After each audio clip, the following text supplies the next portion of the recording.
Todo está listo en Norteamérica para la gran final de la Copa del Mundo 2026. Argentina y España describirán el último capítulo de esta gran aventura en el MetLife Stadium, donde solo uno podrá coronarse y levantar el trofeo más anhelado del fútbol. Así que hoy vamos a repasar todo el camino hasta la final y ver cómo llega cada selección al partido más importante del planeta. El torneo más importante del mundo arrancó su edición 2026 el 11 de junio. La primera finalista, España, fue encuadrada en el grupo H y empezaría su camino en Atlanta ante Cabo Verde. Este fue un partido donde la Roja dominó la pelota, pero simplemente no encontró el gol. Empate a 0 y un debut gris que generó dudas. En la segunda fecha, la Roja se enfrentó a Arabia Saudita y dejó claro que aquel debut había sido más un accidente que un problema real. 4-0 para espantar las dudas. En la tercera jornada llegó el primer examen de carácter. Fue un partido muy físico que le costó mucho a la Roja, pero un solitario gol de Baena le dio el triunfo para cerrar la fase de grupos como líder sin recibir un solo gol. Ya en los 16avos apareció Austria. España fue claramente superior de principio a fin y resolvió el partido con un sólido 3-0, mostrando una enorme superioridad tanto con la pelota como sin ella. En octavos llegaría una prueba mucho más exigente, la Portugal de Cristiano Ronaldo. El partido fue muy parejo de principio a fin, hasta que en el minuto 90 apareció Mikel Merino para marcar el único gol y conseguir una clasificación agónica. Los cuartos de final tampoco fueron sencillos. Bélgica fue un rival muy complicado y el empate 1-1 se mantuvo hasta los minutos finales. Pero cuando parecía que todo se encaminaba a la largue, otra vez apareció el héroe inesperado de la selección española, Mikel Merino, que puso el 2-1 definitivo en el minuto 88. La gran prueba llegó en semifinales contra Francia, la selección que venía arrasando en el torneo y la principal favorita. Sin embargo, dentro de la cancha, esa diferencia nunca existió. España fue superior prácticamente de principio a fin. Controló la posesión, manejó los tiempos y apenas permitió que Francia generara peligro. Apenas habían pasado 20 minutos y Mikel Oyarzabal abrió el marcador desde el punto penal. Y ya en el segundo tiempo, tras una gran combinación, Pedro Porro puso el segundo para sentenciar el partido. La Roja llegaba a la final con autoridad tras anular por completo al que hasta ese momento había sido el mejor equipo del torneo. La selección ibérica se instalaba en la gran final.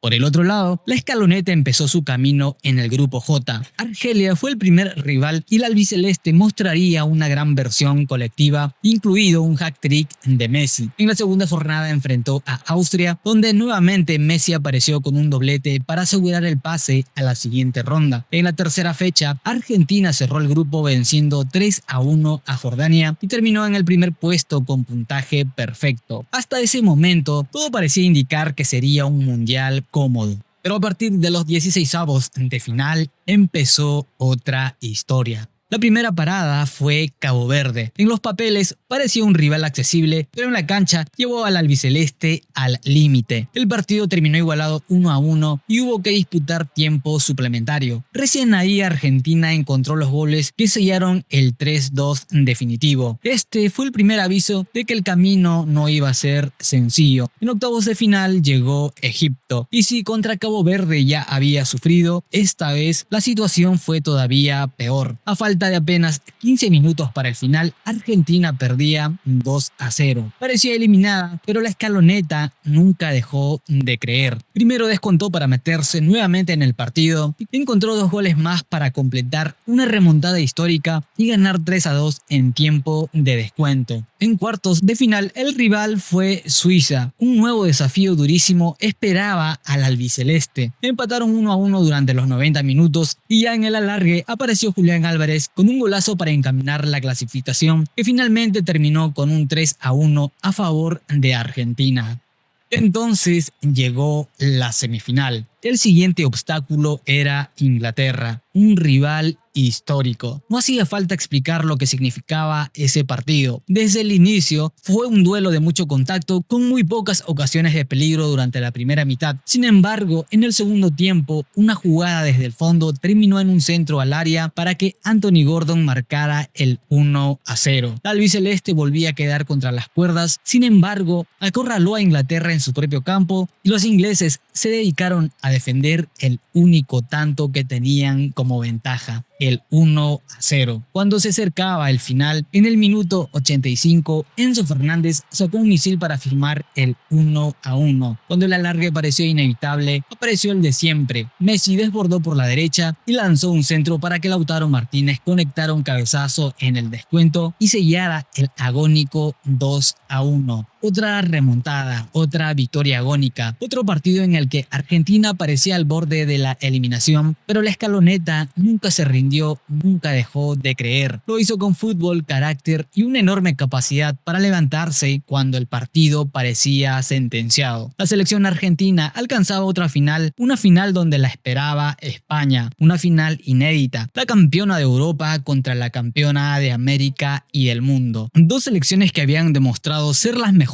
del planeta llegaban al último partido del torneo. Por un lado, España, con una generación joven y con Lamine Yamal como gran referencia, busca escribir su propia historia. Y por el otro, Argentina, con la ilusión de conquistar su cuarta estrella y con Lionel Messi buscando agrandar aún más, si es que se puede, su legado histórico. Si pasamos a los números, también encontramos diferencias muy interesantes entre ambas selecciones. Argentina ha ganado todos sus partidos y es, junto a España, una de las dos selecciones invictas del torneo. La albiceleste ha sido mucho más explosiva en ataque. Suma 19 goles, 6 más que los españoles, el registro ofensivo más alto del torneo. Y también lidera en cuanto a comparación en remates al arco, pero del otro lado aparece una muralla. España solo ha recibido un gol en todo el mundial, un dato que habla de la solidez de un equipo muy difícil de romper. En cuanto a la posesión, ambos dominan el balón como pocos, aunque los españoles destacan por la enorme cantidad de pases completados. En definitiva, los dos llegan con argumentos de sobra para levantar la Copa del Mundo.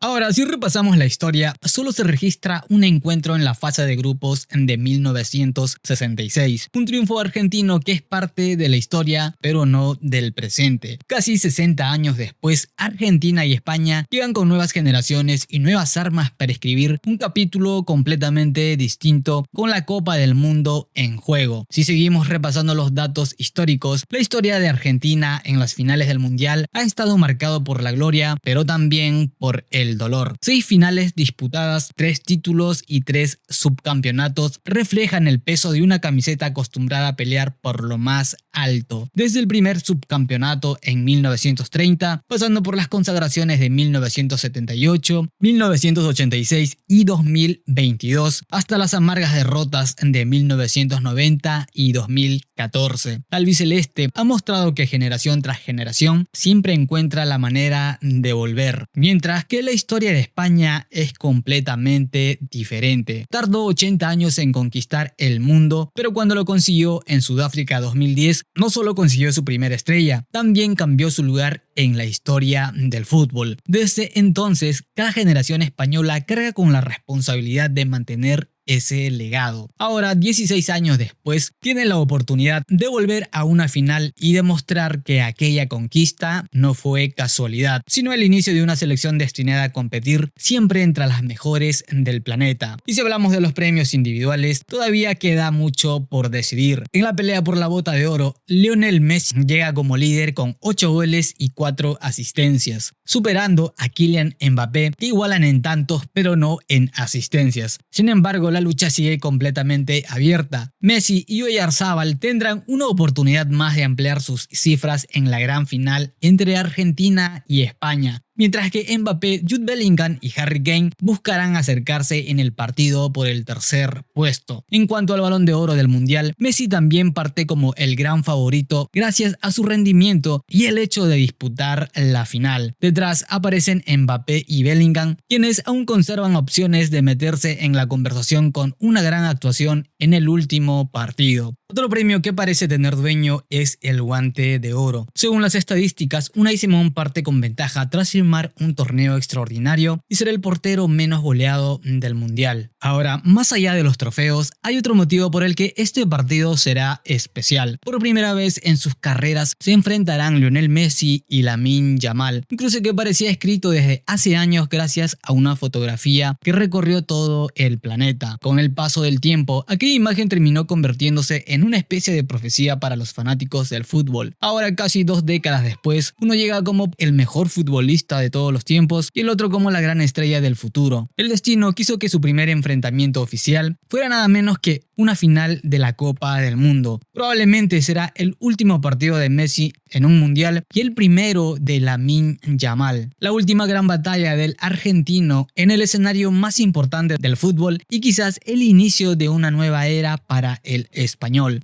La historia y el futuro. 2 generaciones frente a frente por la gloria mundial. Y bueno, gente, esto ha sido todo por hoy. Ahora solo queda esperar a que ruede la pelotita y disfrutar de una final que promete quedar en la historia. Nos vemos en el próximo video. Chao.